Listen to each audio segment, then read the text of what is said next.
Okay, let's see here. Oh shit. Well, it has apparently been 10 years since I created my Steam account, and I honestly find it hard to believe that so much time has already passed. But, in light of the celebration, I want to show some love to the games that define it for me. So, to kick it off, I of course want to begin with the game that started it all, Portal 2. But before I go there, I want to go back in time a bit more. It's been the biggest joy of my childhood, Minecraft, and I don't think I am the only one. Of course, it began by me stumbling upon it on YouTube and eventually playing the demo on the website, and yes, I mean that one. I bought it in August of 2011 and I have never had more fun with the game in my life. And the amount of possibilities is unlike anything on the market. And let's not forget the music parodies. I know its opinion on it has been diverse, but I wouldn't have wanted another game to be the highlight of my childhood. Now before I move on, I want to shout out a YouTuber called Kingo13, who has entertained me with so many videos about the games I love. He's a small Dutch YouTuber, but I owe so many games I play and the music I listen to him. He has not uploaded in a while, probably pursuing his dreams, but I will never forget the hours of enjoyment he gave me. Now I can go on about this game for ages, about how amazing it is, but I think you all pretty much know Minecraft by now, and I want to move on before I'm pulling my hair out editing this in a week. I wanted to bring up Minecraft first because it was the game that made me discover a mod that added portal gun functionality to the game. Of course, this piqued my interest, and I saw it was a mod that imitated the game Portal. And this is kind of where my adventure began. So, I made a Steam account, I begged for my mom's credit card again, and purchased Portal 2. Little did I know, I played one of my favorite video games of all time. The storytelling is just phenomenal, the puzzles are very clever without being too complicated, and the writing of the characters is some of the best I have ever seen. Wheatley and Gladys's line deliveries are incredible. I can practically remember every line from the game by now. I am not a moron! Yes, you are. You're a moron they built to make me an idiot. Well, how about now? Now who's a moron? Could a moron punch you into this pit? Ah! Could a moron do that? No. This game is an absolute masterpiece that still holds up to this day, and I cannot express my gratitude towards Valve for how much this game means to me and how near and dear I hold it to my heart. If you haven't played it already, I highly advise you would. Meanwhile, the YouTuber I watched made a video on Terraria and he was showing it off as some kind of 2D Minecraft. This was the earliest build of the game, so it was very simple at that stage, but it really caught my attention. The visual style was very unique and it just gave a different spin on the genre. And after spending many hundreds of hours into it and seeing what a juggernaut it has become, I'm really glad I got into the game at its beginnings. Terraria and Minecraft go hand in hand in terms of legacy. Eventually I came across Team Fortress 2, and it being free to play, well, poor young Sai just had to play it. But wow, this game is ever fun. But its best quality is probably the mercenaries. I don't know how they did it, but like Portal 2, the mercenaries in Team Fortress 2 are some of the most iconic characters in video gaming history, and to this day they still entertain me. Whenever there's a new meme, they are very often there to add to it.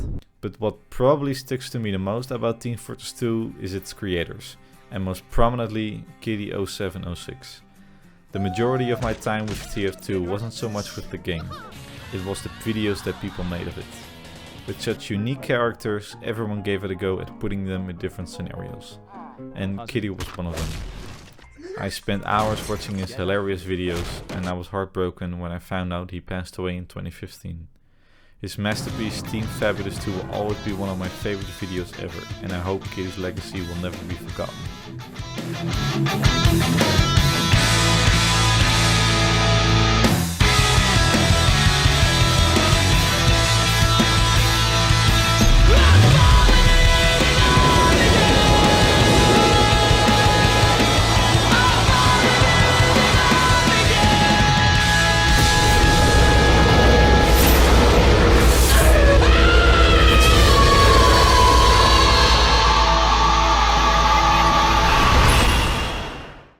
Then around 2013 there were a lot of smaller games that are still very great, but most of them I don't have as much of an emotional attachment to.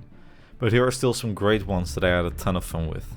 In the summer of 2015 I picked up Titanfall 1 at the local toy shop, which became my new love, and in 2016 Titanfall 2 was released, which was pretty much the only game I was interested in at the time.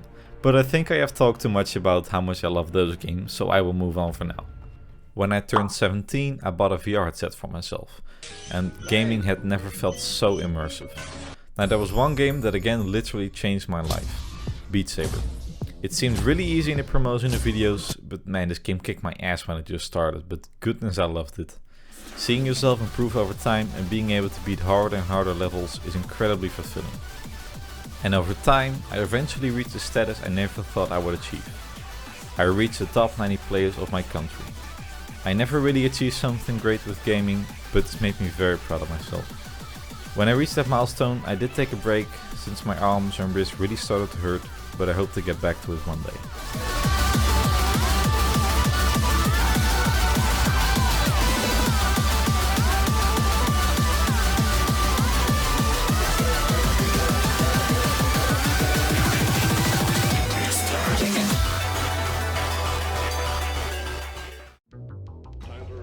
In 2019 I got Deep Rock Galactic, and I never expected this game to shoot up into my list quite like it did. What a phenomenal game this is. It's one of the best co-op shooters on the market and the one with the absolute best community around. Everyone is so nice and this game really embraces that. The combat is so damn fun, the creatures are varied and challenging, and the music, holy fuck man, the music kicks ass.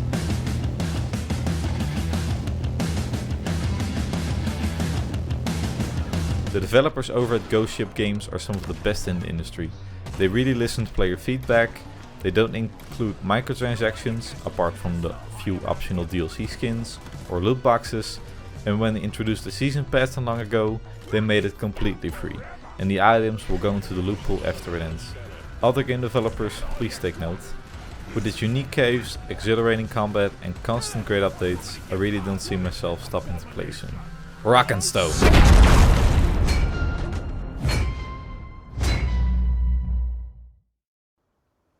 Not long after that, Satisfactory was released, and there weren't many games that got me quite hyped like this one. I practically dreamt of playing it. For making a joke game about a goat to actually making a goat is astonishing. This game goes sort of hand in hand with DRG. Very fun gameplay, amazing devs and a really great community. There isn't a game as addicting as this one, and when playing time will fly by.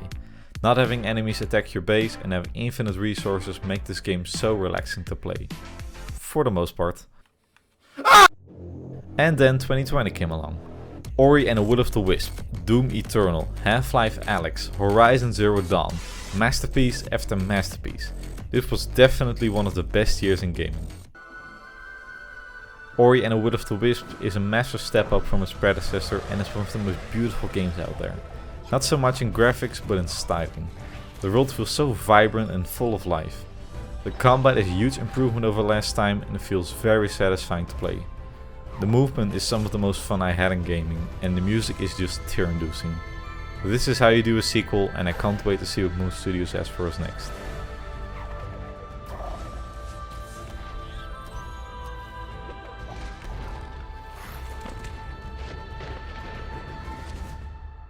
Who are you? A human to defy our traditions. Doom Eternal, one of the most adrenaline-filled games out there. You feel like a god slaying your way through the endless waves of demons, and the game gives you all the tools you need to slay in the most efficient way possible. The gameplay is stunning and leaves me filled with the testosterone after playing. The story, the music, the visuals, they are all top tier and it really keeps pushing you to do better. I'm here.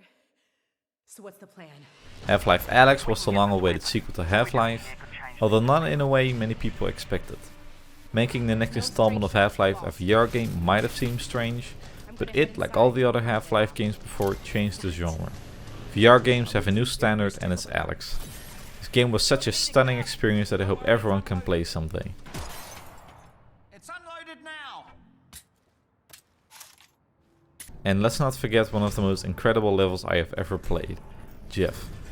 The part where he walks past you in the elevator and you need to keep your hand on your mouth is absolutely frightening. Hats off Valve, you still got it. Horizon Zero Dawn also came out on PC that year, and I really wished I experienced that game sooner. I'm already a huge sucker for robots, and this game was right up my alley. Huge world, lots of exploration, phenomenal story, and you have yourself a masterpiece that makes me very excited to play the sequel, Forbidden West. How do you know it won't fight back? I also picked up Metal Gear Rising: Revengeance that year. Nanomachine, son! Means the DNA of the soul. Making the mother of all omelets here, Jack. Can't fret over every egg.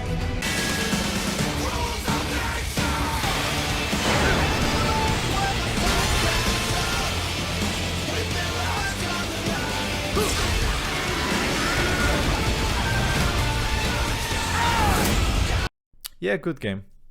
But for real, this game is such a masterpiece. The combat is one of the most satisfying I have experienced. The music slaps. And the bosses are some of the most memorable in gaming, with Senator Armstrong being one of my favorite video game villains ever. I said my sword was a tool of justice. Not used in anger. Not used for vengeance. But now I'm not so sure. And besides, this isn't my sword.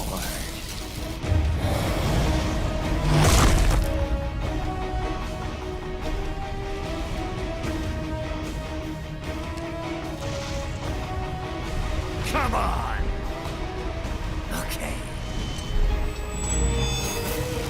Let's dance.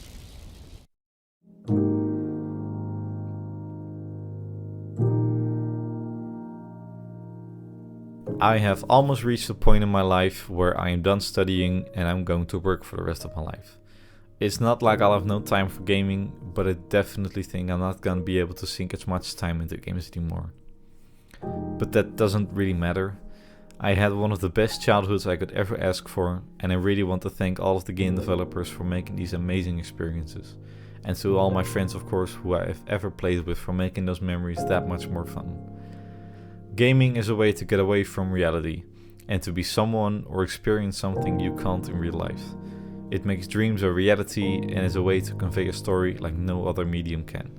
The primary goal of this video was to give some closure to my youth, but I do hope to inspire some people to play these incredible games.